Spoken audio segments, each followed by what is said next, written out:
سب سے پہلے تو وائر کو بہت بہت مبارکباد کہ وائر نے اردو کا فیسٹیول کیا، جو کہ آج کے حالات اور ماحول میں بہت ضروری ہے. اور یہ خالی اردو کا فیسٹیول نہیں ہے، ایک طرح سے زبانوں کا فیسٹیول ہے.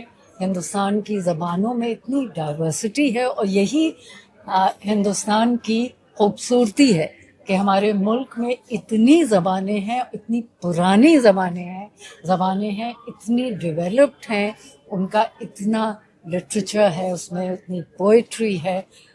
تو اس کو دیکھتے ہوئے زبان تو دیکھیے انسان کے لیے سب سے ضروری کی زبان ہی سے ہم کمیونیکیٹ کرتے ہیں، زبان ہی سے ہماری دوستی ہوتی ہے لوگوں سے، زبان ہی میں ہم پڑھتے لکھتے ہیں. تو زبان تو سب کچھ ہے، مگر ہمارا جو سب سے بڑا ایک طرح سے ٹریجر ہے اور وہ ہے زبان. تو اب ادھر جو ہمارے ملک میں ہو رہا ہے زبانوں کے بارے میں، اور اس میں جو ایک پوری کوشش ہے کہ ایک زبان کو پرائیورٹی دی جائے اور اس کو بڑھایا جائے. ٹھیک ہے، وہ زبان تو ہے ہی ہے امپورٹنٹ. ہندی تو ہمارے ملک کی بہت ہی ظاہر امپورٹنٹ بھاشا ہے، اس کو اتنے لوگ بولتے ہیں، تو اس کو تو اور زیادہ میرے خیال میں پروموٹ کرنے کی شاید پتہ نہیں ضرورت ہے یا نہیں، کیونکہ لوگ بول ہی رہے ہیں اور وہ زبان بڑھتی چلی جا رہی ہے. اس کا ایکسپانس جو ہے وہ بہت، آپ دیکھیں پچھلے 30-40 سال میں بڑھا ہے، اور اس کے بہت سے طریقوں سے بڑھا ہے. خالی گورنمنٹ نے تو جو اپنی کوششیں کی میرے خیال میں اس سے نہیں بڑھا ہے، وہ آپس کے لوگوں کی بات چیت میں، فلم سے، ان سب چیزوں سے. اور پھر دیکھیے اب یہ زبان تو اس سے بھی بڑھی ہے کہ اب جیسے ہم جواہر لال نہرو یونیورسٹی میں پڑھاتے تھے، وہاں الگ الگ زبان بولنے والے سارے اسٹوڈنٹس تھے. وہ تامل ناڈو سے تھے، اڑیسہ سے، بنگال سے. تو جب وہ ظاہر دلی میں آئیں گے تو وہ ہندی تو سیکھیں گے ہی، ہندوستانی تو سیکھیں گے، تو وہ ایک طرح سے زبان تو بڑھ ہی رہی تھی.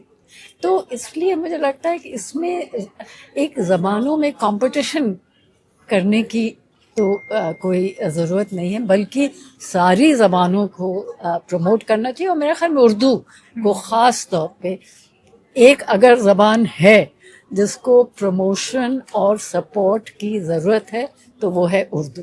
اس لیے کہ بالکل ایک غلط طریقے سے اردو کو جو مسلمانوں کے ساتھ آئیڈینٹیفائی کیا گیا وہ غلط ہے. اردو جو ہے وہ ہمارے ملک کی ایک ہیریٹیج ہے، ہمارے سنکریٹک کلچر کو وہ ایک طرح سے اس کو ریپرزینٹ کرتی ہے. تو اردو میں، اور پھر اردو میں اتنا جیسا ابھی لوگوں نے بتایا، اتنا ایک پورا لٹریچر، پوئٹری، فلم، سب جگہ اتنا اس کی ایک اہمیت ہے. مگر اب بہت سی وجوہات کی وجہ سے بہرحال اردو کے خلاف ایک ڈسکرمنیشن ہے، ایک ہاسٹیلٹی ہے. اور یہ ہاسٹیلٹی مجھے لگتا ہے لوگوں میں نہیں ہے، یہ عام لوگوں میں نہیں ہے. اور جب عام لوگ جب بات چیت کرتے ہیں تو وہ یہ تھوڑی سوچتے ہیں کہ وہ ہندی میں بات کر رہے ہیں یا اردو میں بات کر رہے ہیں. وہ اسی زبان میں بات کرتے ہیں جس میں کہ وہ اپنی بات کو کمیونیکیٹ کر سکے. مگر یہ جو گورنمنٹس اور اسٹیٹ ہے، یہ ایک طرح سے ڈسکرمنیٹ کر رہے ہیں. مگر میرے خیال میں زبان کو ختم کرنا اتنا آسان نہیں ہے، اور اردو زبان اتنی خوبصورت زبان ہے کہ اس کو تو آپ ختم کر ہی نہیں سکتے، اور یہ زبان رہے گی اور فلرش کرے گی.